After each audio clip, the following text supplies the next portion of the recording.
Adebayo. With you there, but if you're a coach, do you take that chance? Yes. You can reach us at the Off the Record Show at gmail.com. Anthony Adebayo and the most accurate sports coverage. Scotty B's Fantasy 5. We're different from any other sport. His sophomore year. Comes back and says, you know what? And your boy, Scotty B.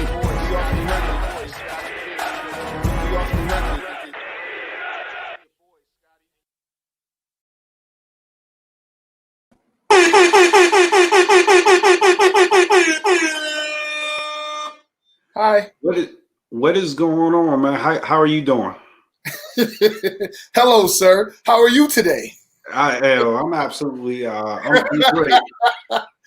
So before we get started, that Seattle Supersonics hat is tough.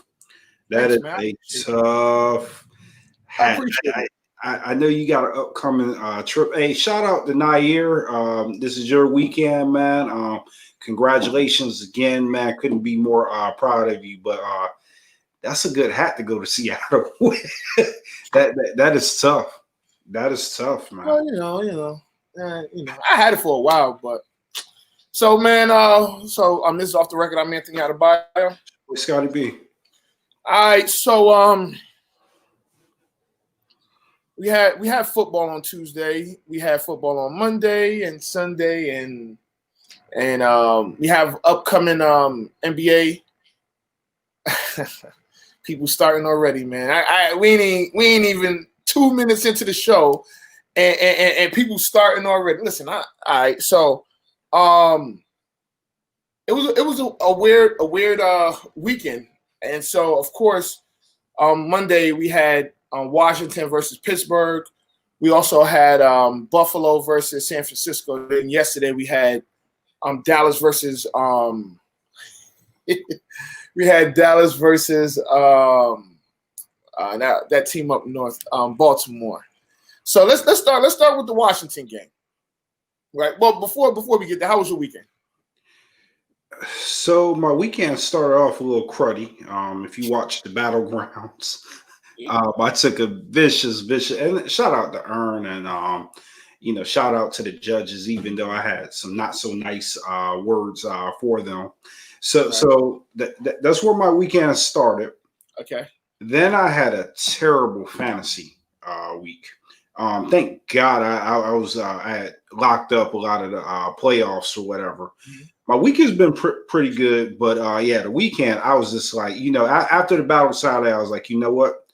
I'm gonna throw that away, and I'm just gonna focus on fantasy, and I'm gonna focus on, getting some of these wins. And my God, I've got some work to do for the fantasy playoffs, but we'll talk about that a little bit more. But the Pittsburgh Washington football team game. Mm-hmm. My God, the Steelers receivers have to start catching the ball. It is, I can't say anything about it. I mean, really, honestly, if you take that group right now, they've got 31 drops on the season. That's more than any other team in the NFL. The next closest team to that has 21 drops. Ooh. And it's just, you cannot win football games if you have that many drops. It's mind-boggling that they were undefeated with that many drops. I mean, I believe they had 5 critical drops. And you didn't even bring up the tight end with all the drops he had. But Ebron. Yeah, no. Ebron and Johnson are, I mean, they've got to get it together. Mike Tomlin, I don't know if you saw that. He called out his receivers. He said if they can't catch the ball, he's going to replace them with guys that can catch the ball. And hopefully, I mean, you know what it is? I think with the Steelers, right? Mm-hmm. They've been undefeated. And I think like a lot of people have been, drinking the juice. And I've been drinking the juice. I haven't. The last 3 games have been like primetime games. and it's allowed me to like really like sit there and watch the team. And one thing that you arrive at is, and I get it, James Conner was out for COVID reasons, but he hasn't been running the ball consistently all season. Then you look at that they're really predictable. They run a lot of these quick plays to get the ball out of Big Ben's hands really fast. And I mean, they're like 2-yard passes. It's like, what are you guys doing? Are you guys trying to replace your running game with a passing attack? With a defense like that, and the talent that Big Ben has with those receivers, they are going to have to be able to establish the run if they are going to go deep into the playoffs. I know that they've had some injuries with Mike Pouncey. He's been out, a couple other linemen, but everybody at this point, every team has been impacted by the pandemic and by injuries. If they expect to make a deep run and go to the Super Bowl, they have to figure out how to run the ball. The receivers got to figure out how to catch the ball, and it just they got to fix it.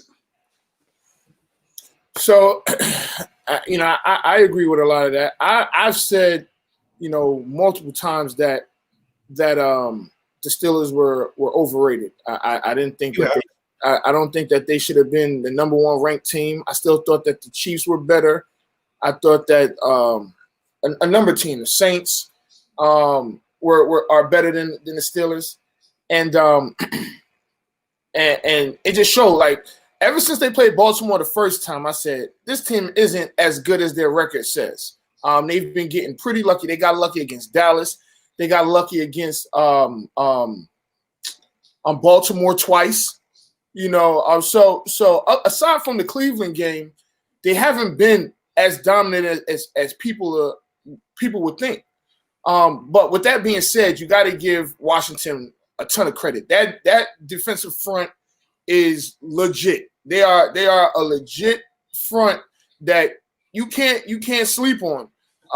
Do I think they're going to win the division? No. Do I think they're going to go to the playoffs? No. But I say this. Going into next season, their over-under for 9 games is going to be probably even or over. I mean, once they get a legit quarterback, because Rivera's going to get his quarterback in there one way or the other. He's going to draft the quarterback that he wants, and it's going to be like, yo, you better watch out. But I think you should give Washington more credit than Pittsburgh. I think Washington won that more than Pittsburgh lost it. I think that they just beat them. I would agree. They played smash mouth football. They made it ugly. Again, Washington lost a running back. Alex Smith, he I hate to say this, but he performed. He did what he needed to do. He made the plays when he needed to make them. And watching the Washington football team, you almost saw a shift in culture, right? So you're starting to see them, like you said, if they don't make the playoffs, which I still think that they have a shot to make the playoffs. They do have a shot.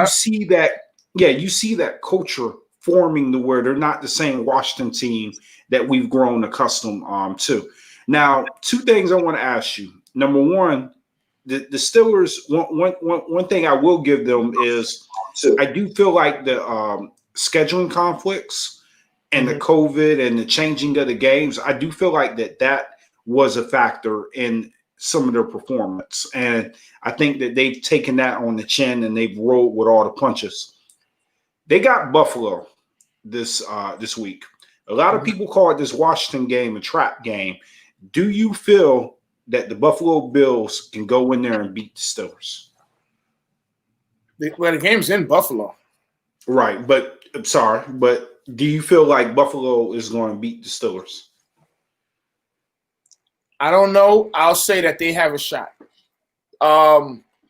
So if Pittsburgh can't run the ball, they're going to lose. And they have 14 carries for 21 yards. If they can't run the ball, they're going to lose. They're going to lose. But I will say this. Buffalo, and we'll get to Buffalo in a second, but Buffalo they can easily give that game up. They not all they're cracked up to be as well. Are they taking advantage of Tom Brady not being in the division? Yeah, but I wouldn't give them that much praise. I think this game is even. I think they have to be the favorites. The only reason is because they're the home team. Because Buffalo doesn't run the ball that well either. So I'll say this, right? And I'm one of these people. 3 games into the season, 5 games into a guy's rookie season, I'll say, man, you know what? That guy's trash. Mm-hmm. Josh Allen is one of those people that if you go back and you look at the tape, I thought that he was garbage. I remember. I agree with you that maybe the Buffalo team is not as good as everybody thinks they are, but my God, Josh Allen is having a phenomenal season. And if Aaron Rodgers and Mahomes were not having the seasons that they were, and even Russell Wilson to an extent, you would hear more talk about Josh Allen being in that MVP conversation. And I can shout out the Bills too for going out and getting Stephon Diggs. I feel like that addition to their offense has taken them over. It showed this season. The only thing that they're missing too, and they still run the ball with consistency, is if they get a dynamic running back, watch out for Buffalo in the coming years. I am going on the record of saying I think Buffalo is going to beat the Steelers. Well, I mean, that's not really a hot take. No, I didn't call it a hot take. I think that Buffalo, I think most people will probably agree with me. Yeah, absolutely. Honestly, I agree. I think Buffalo could win this game. One, they're their home team. So I'm kind of torn because I actually have a bet with a Buffalo fan, that they weren't going to win the division. And even if they win, I think that would put them at 10 wins or 9? That put them at 10 wins. So I think they're 9-3. Yeah, so it's gonna be tough. But they're gonna win. They're gonna win that game. I have them beating Pittsburgh. But even if they win it, they get a home playoff game. I think that the streak continues. I don't think I think they'll be one and done in the playoffs. I think they'll be either a 3 or 4 seed. They'll probably be a 3 seed. And they'll lose. They'll probably play Pittsburgh. If Pittsburgh doesn't, real quick before I continue, Scott, Pittsburgh may not win their division. All right. So yeah, you can make that face. And give me a second, because I might say I want to give you all that. I want to give you all the time you need, because I'm about to destroy that argument. Hold on. So with Buffalo, I think the streak continues.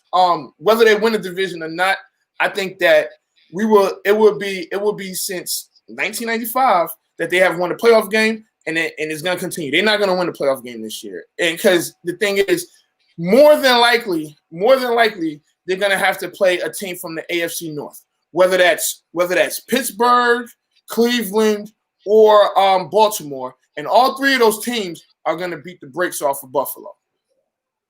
Now, do you want to chime in on that? Or Yeah. No. I won't let that be, because I want you to get to the other thing that you was about to talk about. Okay, now. Yeah. All right, so so now Pittsburgh has an upcoming schedule of they play, who do they play next week? Cleveland? No, Baltimore plays Cleveland. They play Buffalo next week.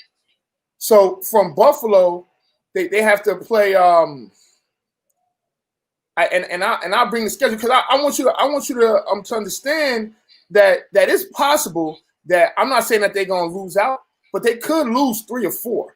And if they lose 3 or 4 and Cleveland wins out, there you have it. Cleveland would win the division. And then winning the division, it's not like it's, oh my gosh, if they won the division and that is very, very possible because Cleveland's offense, they can, what a lot of people can't do, they can run the ball. And that plays a huge part. And if Baker Mayfield is going to continue to play how he's been playing, you're gonna have issues. So that is highly likely that the Cleveland Browns can win the division. So I agree with one thing that you said, right? So okay, I've got to give Cleveland their credit. They're 9-3. I mean, and if you're 9-3, I mean, you are what your record says you are. I mean, it's not a whole bunch of easy wins, and we'll talk about the Pittsburgh game earlier in the season, the Baltimore game earlier in the season. That Cleveland Browns team is a totally different team that met them. That offense, I think, is a lot better than people think it is. Some of those games were played in the wind. Some of those games, they were run-heavy games against tough defenses. But the one thing about the Browns, and it showed face in the Tennessee game, is the defense is still mediocre. And you can still eat off of that defense at any point. They almost – so their first half was, I mean, one of the most amazing first halves that you could ever have. But that second half, the way that they let Tennessee back in, I'm not talking about the garbage points that they gave up toward the end. The fact that Tennessee even brought that game even in striking distance is a scary part of your defense that you got to look at. So that's one thing is I don't think that Cleveland will win out, but you're right. They can run the ball. They run the ball probably better than anybody in the NFL. I wouldn't even be surprised if they've got the leading rushing attack. Baker Mayfield is finding his footing. But that's not to be said that he can't mess up. I mean, he had a good game and he showed flashes of, okay, this is not the guy that I give up on. You know, he showed that flash to where Josh Allen was last year, to where you're like, you know what? We made the right decision by drafting this guy in the first round. Let's give him an opportunity to develop.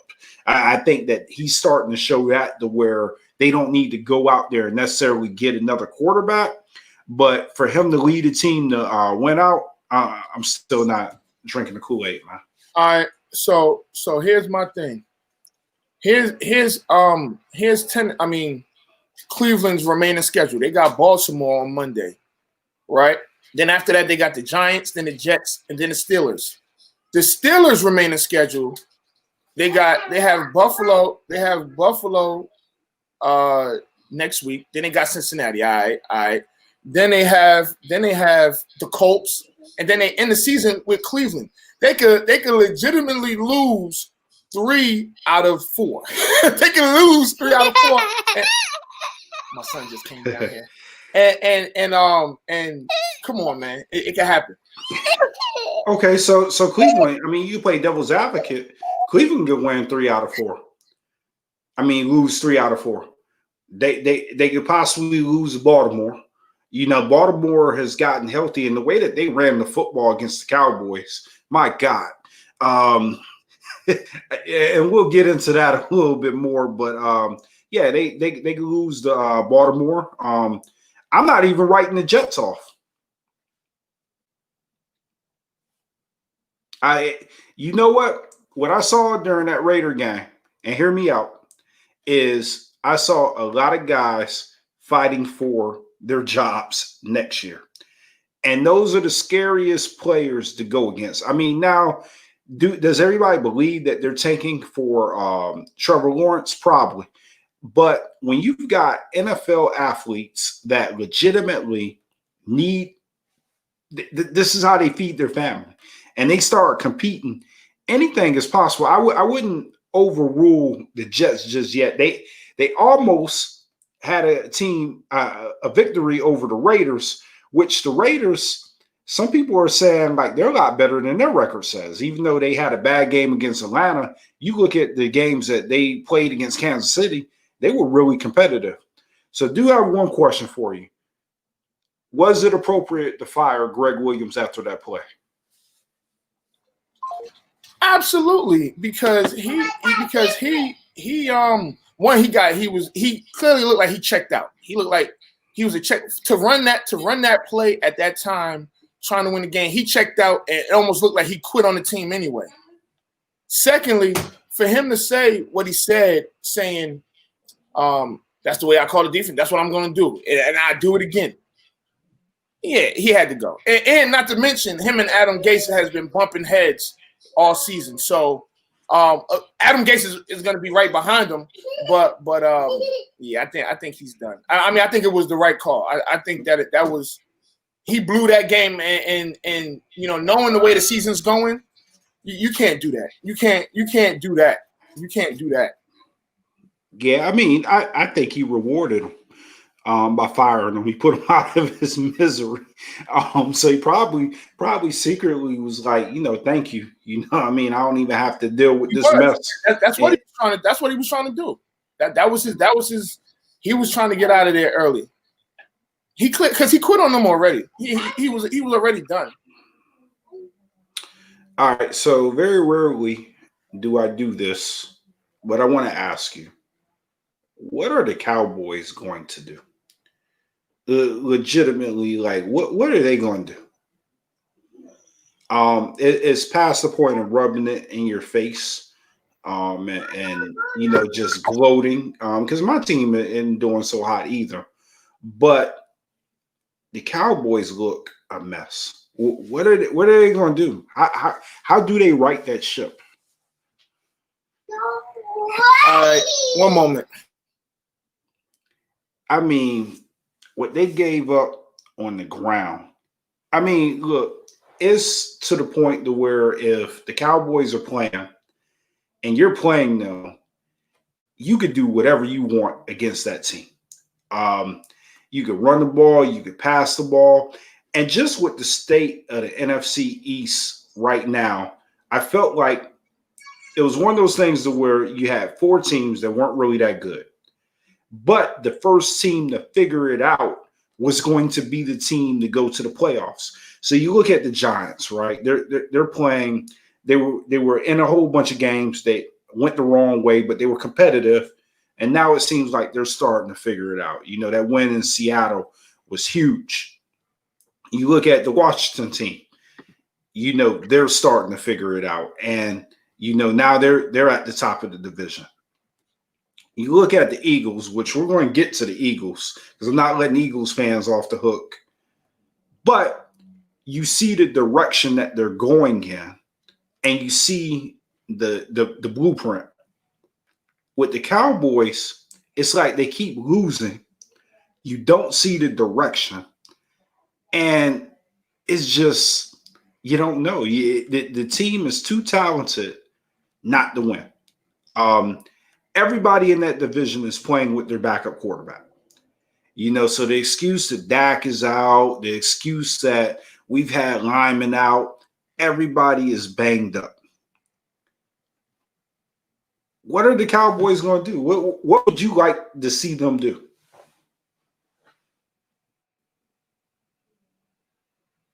Fire Nolan. Okay. Stinky Suits has to go. Stinky suit. So that was first. Stinky, that was first, yeah. Right? So you got to go. That should have happened. That should have happened 8 weeks ago. That was the first thing. Facts. They should have got when so they got rid of Dontori Poe, all these, you know, they traded Everson Griffith and all this. They got rid of those guys, and you can see that the defense was, you know, playing a little better. Ultimately, we got damn near the same defense that we had the last couple of years. And with Rashad and I'm just drawing a blank of the D coordinator, whatever. Anyway, it doesn't even matter. They were performing a lot better. They gave a lot better effort. You can see plays where these guys aren't even reading their keys anymore, and that may be a player thing, but that's also a coaching thing. That's definitely a coaching thing. Because on that play where Lamar Jackson scored that long touchdown on fourth down, the guard, I believe it was the guard and the tackle pulled. And you see the linebacker just still going with the back. It was a design quarterback run. So it's just like some of the coaching is just like terrible. So I believe that if Dak was still there, we would be a way better team, even with the injury to the O-line. Absolutely.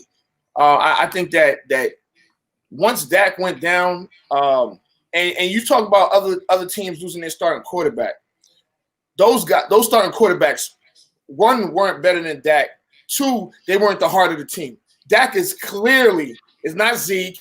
It's not Tank. It ain't Jalen Smith. It ain't none of them. It's Dak. Dak is head and shoulders the leader of that team. And once he went down, you can see that the team just went pew. Yeah, and I don't want to hear y'all was struggling. No, the defense, the offense ain't having a problem. And I tell you what, if the offense scores 30 points a game like they were doing when Dak was there, the Cowboys are probably 9-3, 8-4, whatever you want to call it. But they're not looking how they looking now, and they run away with the division. But what do the Cowboys do? So I would agree with that. If Dak was if he was still playing, they would be at the top of the division. Maybe they'd be like 6-7 or something like that. I don't think they'd be 9-3, but they would be at the top of the division because I think the Washington team is 5-7, and the Giants are 5-7. So yeah, I can see them being 6. I don't think 6-7 is crazy because if you just look at the way the offense looked, because the defense started playing better. Like after they cut Dontari Poe and some of those and Ward Chester Sauce, whatever his name is. Once they cut those guys, look at who we played and look at some of the scores. Pittsburgh scored what? 17 or 20 something, 21 or 20 or something like that. And I mean, aside from the Washington game, it was a 4-point game with 10 minutes left in the game. You know, it's just certain things wouldn't happen. And so do I think you fire McCarthy? I'm a little torn, right? Because initially I was like, yeah. You know, because I believe it was his decision to bring Mike Nolan in. And for that, he probably should be gone. But if Mike Nolan is back next year, McCarthy, Nolan, and the rest of that coaching staff should get a 3-game. They had 3 games, and if they look terrible in those 3 games, they are out the door. Don't wait the whole season because you don't want to do that, and you don't want to. I mean, if anything, just put Kellen Moore as a damn interim head coach and go with that because you can't win with Mike Nolan on your staff, and I think he should be the first guy gone because the main issue because honestly the offense didn't even play that bad yesterday. If you keep everything in perspective, the offense, you know, we missed 3 field goals. It is what it is, but the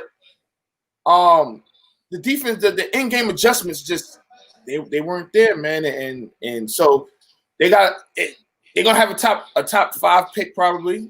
Definitely top 10, and you got to go get one of those big O linemen. You got to.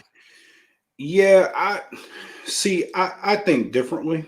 I think that they should just do all you Cowboy Nation a favor and fire everybody, admit that they made a mistake, and start over. I really don't. And even aside, because you don't really have to start over that much. You have a good nucleus that can win, that we've seen win. I'm talking about with the coaches. I'm talking about with the coaches. Okay. I'm talking about with the coaches. And I'm cool with that. I'm cool with that, but I don't because it shouldn't even be a rebuild. You know what I'm saying? You don't have to be in the you don't have to be in a rebuild. I mean, in the NFL. Because I see Kurt. He wants some attention, so I'll give him some attention. Since Dak's been there, Dak and Zeke's been there, the Cowboys have owned Washington. They've owned them. Washington has literally won 1 game against Dak Prescott, and that was flukish, you know. So, I mean, the season is the season. I mean, this year it is what it is. The whole division is bad. Washington is looking is showing promise for the season, and so are the Giants. So what do you think about what's going on in Philadelphia? Carson Wentz gets benched. They've decided that Jalen Hurts is going to start. Do you feel like that was the right decision? It was the right decision. It was the right decision for this week. But I think next week they're going back to Carson Wentz. I think this is Doug Peterson telling front office and the general manager, you wanted this guy. Now here goes your game. And the Saints, his first start is gonna come against the Saints. Are you kidding me? They're gonna destroy Jalen Hurts and Carson Wentz will be starting the following week. See, this is what I do. I think their season is over. Let Jalen Hurts start the remaining games. See what you have in them. It's not over. It's not over. It's far from it. They're only a game back. It's far from over. They win their next 3 games, they in the lead. Yeah, but it's got to be some math to it. And maybe they're not totally out of it because I keep forgetting that the winner only has 5 wins and they have 3 wins. So, yeah, you're right. They've got 4 more games, and if they win out. But I give this guy an honest shot, because I've got to see what I have in him. And if I need to reset and go get another quarterback, and that I roll into next season to where the job is on the line. Carson Wentz, you've got to compete to be a starter. You've got to compete to earn the trust back of this team. And, that's if Jalen Hurts goes in there and balls out. Now, if he just looks terrible, then we got a bigger problem because we've got Wentz that we're paying all that money. I believe the contract was $128 million, 107 of it is guaranteed. So that's a huge problem. Then but if they trade him, they will only be responsible for like $25 million next year instead of right. $56 million. But based off of what he's done this year, he leads the league in interceptions. He has 15. I don't think there is a team out there that has interest in him and that contract. Not with what he's shown this season. I don't think it's too many people lining up to say, I'm going to take Carson Wentz. I just don't feel like it's a market for him now. Now, I'll say this. Do I think that Carson Wentz is done? No, because one, they haven't helped him. Let's be honest. I mean, they could have had DK Metcalf. They could have had Jefferson. They could have had a ton. They took the kid from TCU, who's short, who can't go up and get the ball, things of that nature. So they haven't really given them the help. They just won a division last year. They just won a Super Bowl a few years ago. I've heard people say fire Peterson. I heard people say get rid of Wentz, and I think that's being a little too hasty. I don't think that you need to do that, because he's still with everything being said, he's still the second best quarterback in that division when everybody's healthy. He's still the second best quarterback, and I think that I mean, just look at what he did last year. He didn't play the greatest last year, but if they didn't have Carson Wentz, they might have been like 2-14. Are they doing bad this year? Yeah, but things happen, but to say get rid of him and get rid of Peterson and all of this stuff is crazy to me. I think that's just crazy. I don't think you get rid of Carson Wentz after one bad year. I mean, Tom Brady's been benched. One terrible year. This isn't a bad year. This is a terrible year. I mean, but look at the year in totality. And next week we'll talk about the state of sports, right? But look at the totality. Like 2020 in the whole has been shitty. It's been terrible. So you have you didn't have an off season. You didn't have off-season workouts. And that's the only team that had their coach coming back. In the division. But I still don't think, with all of that, I still don't think you get rid of Wentz yet. Now, next year, if it happens next year, then yeah, get rid of him. But just to say, cut ties with him now. One, if financially it'd be idiotic. Yeah, they can't cut ties with him. They're stuck with him. Right. But I think that Wentz, that one, again, I know we keep on saying everybody's O-line is terrible, but I mean, the O-line is terrible. Their O-line is terrible. Now, has he made some bad throws? Absolutely. But that's when he just needs to go back to basics and regroup next year. Because what happens if he comes back next year and he throws for 4,500 yards, 35 touchdowns, and 7 interceptions? Then everybody's gonna love him again. And they're gonna be like, God damn, well, y'all just said get rid of him. Yeah, but I think that's why he needs to be benched, because at some point he's got. At some point, man, he's got to take some accountability for what's going on. A lot of this is him holding the ball too long. And yeah, you could say that he's got a messed up offensive line, but that will make it look like you have a worse offensive line if you continue to hold the ball too long. He's making poor decisions. I mean, he's got to. And I speak to the receivers because I watched a few games and they don't get separation. They're not getting the separation at all. So he's taking a lot of coverage sacks. Well, throw the ball away. Throw the ball away. Make a better decision. He's out there trying to play hero and he's no hero. I mean, he's got to start.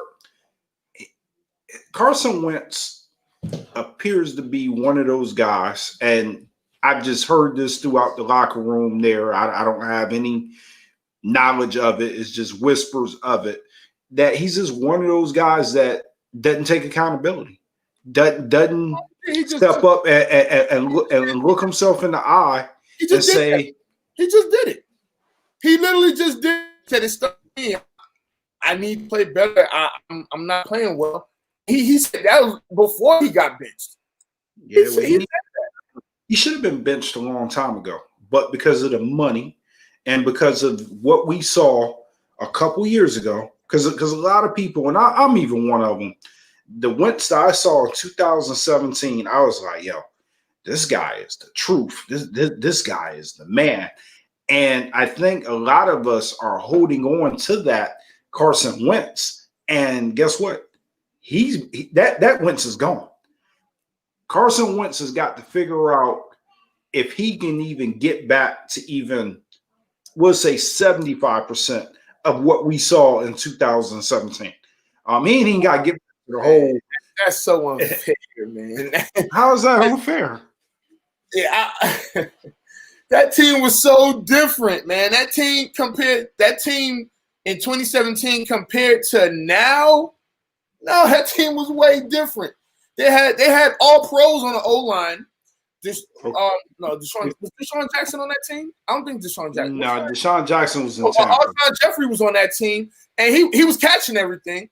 Man, look, I don't. That was 3 years ago. It was a long time ago. And we'll see, because Jalen Hurts may pull a Tua from when no, that team was not led. See, this is weird. See, this right here, Twan, you're wrong. Until they were, I think they had they were like 11-2. He was having an MVP year. MVP. A lot of people were talking about he was in the MVP. And then Foles came in and was legit. So I mean, in the playoffs, yeah, Nick Foles did what he had to do in the playoffs, but nah, man, that team was still led by Carson Wentz. But you just touched on something key, right? And this is why this is Jalen Hurts' job to win. If he could take the same team and show promise or be more competitive or show a spark, then now you got a quarterback controversy on your hands. You have to figure out who you're going to start. Now, Absolutely. if he looks garbage out there too, then it is what it is. But football, it's not like every team's not going to be the Kansas City Chiefs. You're not going to just fall into that type of situation. Right. If you're going into a game because somebody is benched, more than likely the team is not that good. But for you to advance in the depth chart, you've got to show that, okay, he's not the guy for the job, but I'm the guy for the job. I can make this team better. And that's what Jalen Hurts has to go in there and do. And that's got to be his mindset is who cares if it's the Saints? I'm an NFL quarterback. I'll make the adjustments. And he went to Alabama. So, I mean, he's seen the best of the best anyway. So, yeah, so I mean, you see how the good opportunity. I'll say this. I want to see Jalen Hurts do well. I really do. I want to see him do well. One, because I think that people I don't want to say took him for granted at Alabama, but he won a lot of games and people just threw him to the dumpsters after. He couldn't throw consistently. He could not throw consistently when he was at Alabama when Tua took over. That's why Tua ended up in there, and credit to Nick Saban for putting Tua in there. I think that was more Georgia's defense than Jalen Hurts. I mean, Georgia's defense was. I mean, most of those guys are NFL guys, right? So I mean, because look at him just a year later. No. Well, I'm sorry, 2 years later when he was in Oklahoma. Yeah, but he had to start. So back to your point, he was a freshman when he was playing at Alabama, and you got to give people some sort of time to develop. So maybe it's Hurts. He was a freshman. He went to the national championship as a freshman. That's what I'm saying, but I'm just saying for me to say that he was an inconsistent passer that year, but that didn't mean that he couldn't develop into a passer. So 2 years later, he was a better passing threat when he was at Oklahoma. He looked a lot better. Even that year, his sophomore year, when he came in for Tua, he looked a lot better than he had the previous year. No, he was no. He was a senior that year. He was a senior. The year that Tua took his spot, he was a junior. I could have sworn I thought he was a freshman. No, Tua was a freshman. Okay, Tua was. I knew it was a freshman somewhere in there.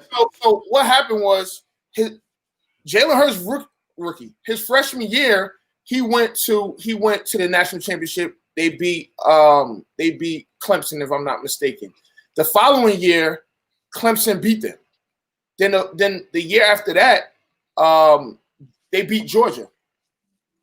And then he went to, and then he played. I believe he played the following year because he could have left and he didn't leave, and he stayed. And then Tua was the full-time starter, and he stayed, but then he transferred to Oklahoma, and I mean I think it ended up working out for him because I think if he would have left, if he went to the draft leaving Alabama, he probably would have been a third, fourth, or fifth round draft pick.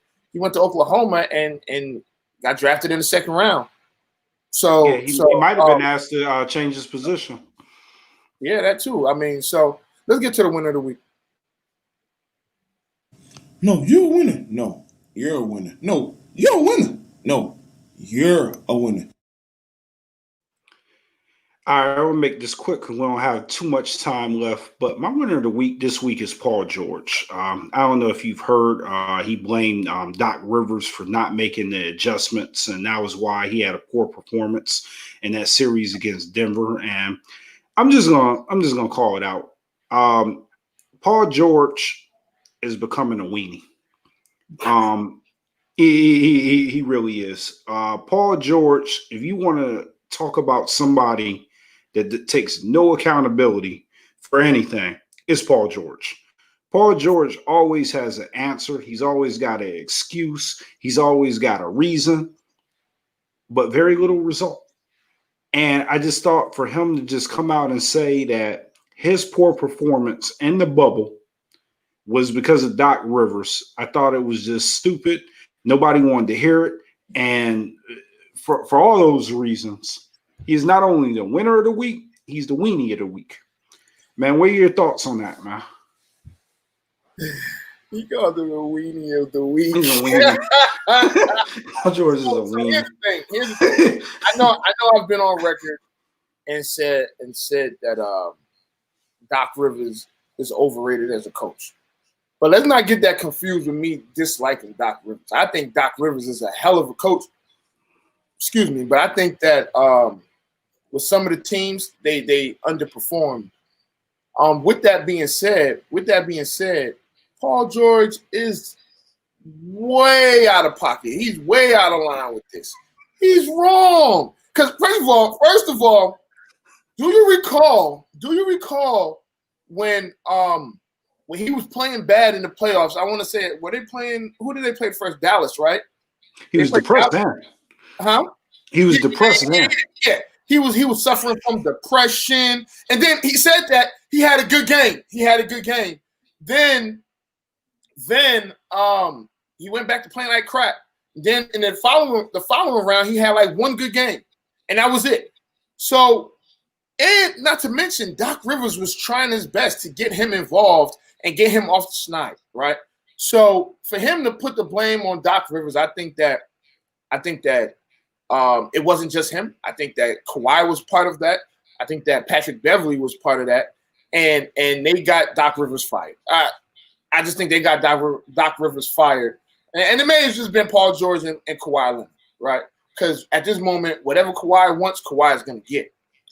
So I think we can all agree we knew Doc Rivers was going to get another job. I think the Harold Zubek thing was really the final straw for Doc Rivers. I think that he was in one of those situations to where the front office was telling him, "Hey, yo, you got to play Zubek." The analytics, it works in his favor, and he chose to go with Harold. It didn't pan out. And I would have went with Harold too, because Harold's the better player. At some point, you gotta say forget. And Zubek is not. The Joker was gonna do that to whoever was in front of him on that Clippers team. It didn't matter. You could try and put Zubek out there all you want, and he would have and Joker would have had a 30-point triple-double. It wouldn't have mattered. So I agree. No, I agree with you. I mean, no, you're right. But when somebody, go ahead.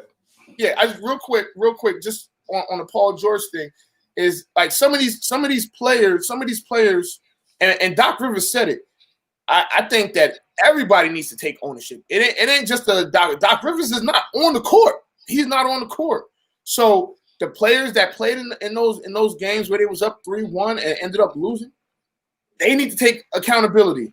Doc Rivers needs to take accountability. Ty Lue, Sam Cassell, all those coaches need to take accountability because it ain't just one guy. It's not. So that's what. But you can go ahead. No, I mean, and you're right on with that. I mean, Tyronn Lue, he was sitting right next to him as an assistant, and they hired him. But I think ultimately, like, and you've mentioned this, that Doc Rivers, he's had a history of, I don't want to say screwing up, but when he was with the Clippers, he blew a lot of leads. He had some like bad losses, and I think the front office put him in a position to where they're like, look, do this, but if you go your way, then we've got to do what we got to do. And I think it probably was a mixture of, Kawhi, Paul George, and those guys saying something, the front office saying something, Steve Ballmer getting into it and looking into the situation. So, I mean, it was a perfect storm. He ended up, he's with the 76ers, so we're going to see how that's going to pan out. All right, so since we're on basketball, let's stay, because I really thought you kind of threw me for a loop. I thought that James Harden was going to get winner of the week, but you gave it to Paul George, and I'm cool with Paul George getting it because he deserves it. But let's talk about James Harden. He And the reason why I think he should have been in consideration is because, yes, I know he's not happy right now with what's going on in Houston, but in the state that we're in right now, to go on like a world strip club tour was, come on, that was pretty irresponsible. He gave Lil Baby $100,000. I think it was for his birthday or something like that. He took all these pictures and things like that. I didn't see a mask in sight, but whatever. It is what it is. He's finally showed up, but I think that you can kind of get people. What's the word I'm looking for? Kind of like you can kind of like rub people the wrong way with the actions that he pulled. Because, come on, man, the guys that's in the locker room, they trying to win. You do have some good pieces in Houston. Is that enough to win a championship? Probably not. But I understand that he's at a point in his career where, I mean, he's done everything but win a championship. If he buys in and John Wall buys in and Christian Wood, that guy is a beast. For what he was, he could play. When he was in Detroit, I believe he was averaging like 22, maybe like 9 and like 4 or something like that. So he's no slouch. If he gets out of his head and just realizes that the old Houston regime is going, and he's got a better team, and I didn't even talk about Cousins, and they've got some other pieces there that if the chemistry comes into play and they stay healthy, he can make a legitimate run at a championship. Now, will he beat the Lakers? More than likely not. The West is really tough, but Houston can be a lot more competitive than they were last season with the pieces that they assembled. If he comes in the training camp and is open to getting to play with these other players. The other thing James Harden has to remember too is he's under a long-term contract. There is no incentive for the Rockets to trade him. There's nobody out there that is going to give them equal value for James Harden. Well, I tell you what, you get a Ben Simmons and 3 or 4 draft picks. Oh, I think I would. Does that work with what you just got in a piece with John Wall? Yeah, that Ben works. Simmons and John Wall. With everything that you've been saying about you've been wanting to get Ben Simmons off the ball for years. That is getting him off the ball. John Wall is a decent shooter. He's not a Harden, but they still have shooters. You know what I'm saying? So that's getting him off the ball. So I agree that he needs to be off the ball. I'm just looking at it. If I'm Houston, would I give up Harden for Ben Simmons? Harden, Ben Simmons, and some draft picks? Absolutely. Yes. Because here's one thing. Here's another thing. You got a point guard, shooting guard, whatever you want to call him, small forward that's going to play defense. He can play defense. Now, again, we all know, yes, he won't shoot a 3. He can't shoot a 3. Blah blah blah. But this ain't the, like you said, this ain't the old Houston regime that's there. You don't got to shoot 103 threes in the game.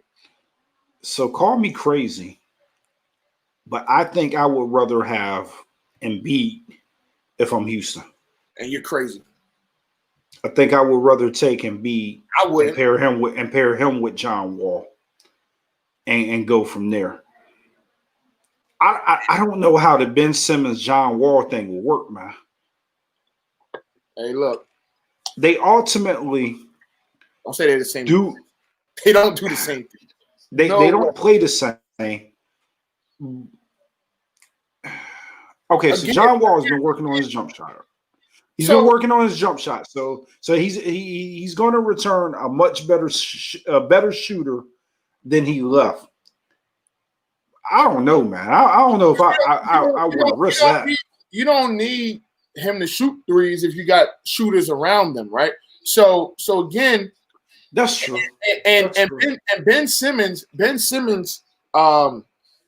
we could compare him a lot. I know people used to, but you can't compare his game to LeBron's game aside from the shooting, the jump shot. But they both play defense. They both can plays good defense. They both can bring the ball up. They both attacking the rim. Attacking the rim is John Wall attacking the rim. Ben Simmons attacking the rim Ben Simmons and LeBron James attacking the rim is second to none. I think the only other person that is just as good as them or better is Giannis. But you know what though, you are making me envision it a little bit more. I guess if you move Ben Simmons to the small forward, you got John Wall at the point. Maybe you throw Eric Gordon into the starting lineup. There's a shooter. Yeah, I mean, because Boogie's coming off the bench. Christian Wood is going to start. What's the other one that went to Texas? Lord have mercy. That got all the shoes. PJ Tucker. PJ Tucker. I mean, he's gonna. He doesn't have to play center anymore. So I know first of all, I know he is ecstatic that Dan Tony. He's like, I'm gonna play center anymore. So with things like that, and be it as it may, PJ Tucker can stretch the floor. He can shoot. Them corner threes is money. So I think that if they're gonna move him, that's gonna be don't move him to Brooklyn for Dinwiddie and the other guy plus a bunch of draft picks, because then you ultimately gonna look crazy, especially since you just got John Wall. That wouldn't make any sense. Now you just got a ton of guards for no reason.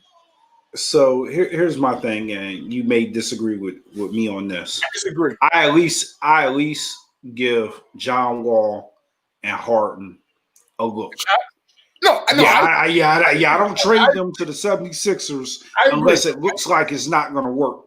Right. Then, okay, again, James Harden is going to have to be patient because Houston can be patient. You know what I mean? I'm not just going to trade you because you're unhappy, because if you look at it, the other team that gets him, you have him locked for 3 years. If I get Ben Simmons, at some point, I'm going to have to pay Ben Simmons again. So yeah, he's got a massive contract.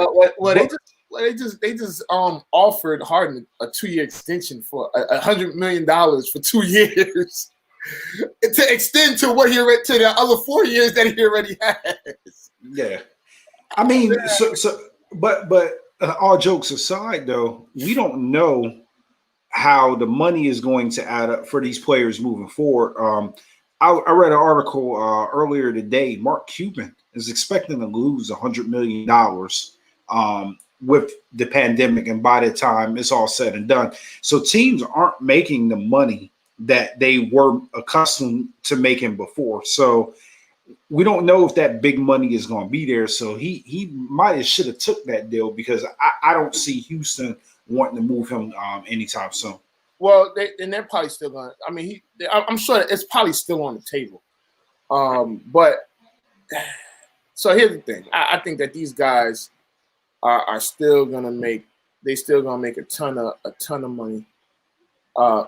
Excuse me. I think that I agree with what you said, that Harden should give it a shot, and I think also going to come around. And don't be surprised if they're the 2 seed in the West, man. I would not be surprised if Houston is the 2 seed. But they also could be. So every year you bet on Houston. So every year, if you don't know this about Ant, you bet on the Cleveland Browns and the Houston Rockets. I don't. Yeah, those are your 2 teams, man. I do not. I think that you know what's crazy, Scotty? I was thinking about this, not to go back to it don't matter. We about to get out of here, but you know what's crazy? As the Browns were beating the brakes off of Tennessee last week in the first half, I was like, yeah, I was a year too early. When I made my I was like, I was a year too early. And cause I'm like, listen, I'll tell you what. If the Browns win that division, don't be surprised if Stefanski is the coach of the year, yo. Yeah, I can see that. I'm like, man, he's like, this team looks totally different than they did last year. Like totally, like. Well, we knew the guy last year was in over his head. He was. Yeah, they should have just kept Hugh Jackson for all of that. He was terrible. Freddie Kitchens was probably he was one of the worst coaches. His coaching style was like, what's the name playing? Nate Peterman playing quarterback. just absolutely terrible. Nah, I don't think he's worse than Adam Gase. Adam Gase is terrible. Is he the worst coach ever? He's up there.